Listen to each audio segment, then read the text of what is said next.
They gave up everything to get to Europe. Now hundreds are being sent home. Bruzgi-Kuźnica border region, Belarus, CNN. Iraqi settlers who traveled to Belarus in recent weeks, spending their life savings on airfare and staying in limbo in indurating new camps in the expedience of crossing into Europe, are now being transferred back home. The Iraqi government on Thursday will begin to repudiate citizens who requested to leave after a months-long standoff on the Belarus-Poland border left them defeated, their dreams of a new life dashed. About 430 Iraqi citizens who were transferred from the border to Belarus capital Minsk were said to be vacated on an Iraqi Airways airplane on Thursday, the Iraqi Transportation Ministry said in a statement.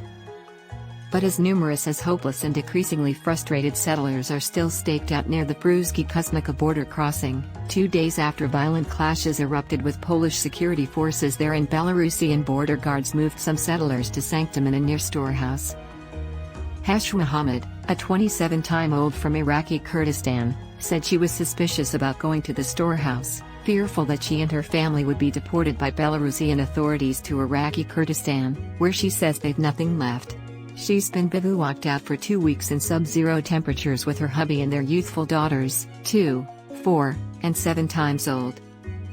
Before my children die, we need help. Communication, we want asked to go to Germany, she said. Settlers, including children, cry across the razor line hedge at the Bruzgi-Kuźnica border crossing on Wednesday. Polish authorities on Thursday said that settlers were still trying to force their way across the border near Bruzgi, with 500 attempts to transgress the acerbic line hedge over 24 hours, occasionally in groups of as numerous as 500. Poland's defense ministry reported that about 100 settlers were detained after trying to cross together farther south, in Dubik-Surkion. Pressures have subsided since a dramatic clash in violence near the checkpoint on Tuesday, when settlers began rushing the border, throwing jewels, rustic branches and other debris at Polish security forces. Polish officers responded with water cannons and tear gas. In what appeared to be a move to downsize the situation, Belarusian border guards have moved numerous of the settlers to Sanctum in a near storehouse, where they're sleeping on thin mattresses and entering hot tea, chuck and medical treatment from the Belarusian Red Cross, the UN Refugee Agency and other aid groups. Numerous of the settlers sweat their new accommodation is just a first step in a process of being deported back to their home countries. The deteriorating conditions on the European Union's eastern frontier accentuate the grim mortal risk of the geopolitical impasse playing out between Belarus, and supporter of Russia, and Poland, a member of the EU bloc and NATO. Neither side has been willing to back down, leaving settlers stuck in the middle. At least 9 people have failed on the border in recent weeks, numerous from hypothermia, according to the Polish Border Guard Agency. Ahmed al-Hassan, a 19-time-old Syrian man who drowned in a swash last month while trying to cross from Belarus, was buried in a small city in northeast Poland on Tuesday. His grieving family in Syria watched the torch-lit burial service via videotape link.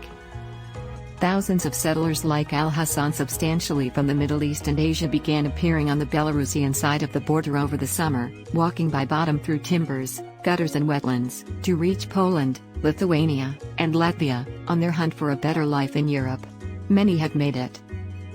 And indeed for those who have crossed into Poland, it's uncertain whether they'll be allowed to stay. CNN spoke with 2 sisters from Afghanistan, aged 20 and 21, who walked by bottom for days through timbers in Belarus and across the border into eastern Poland, where they said they were met by a runner that drove them into Warsaw. But soon after arriving in the capital, they were arrested by police.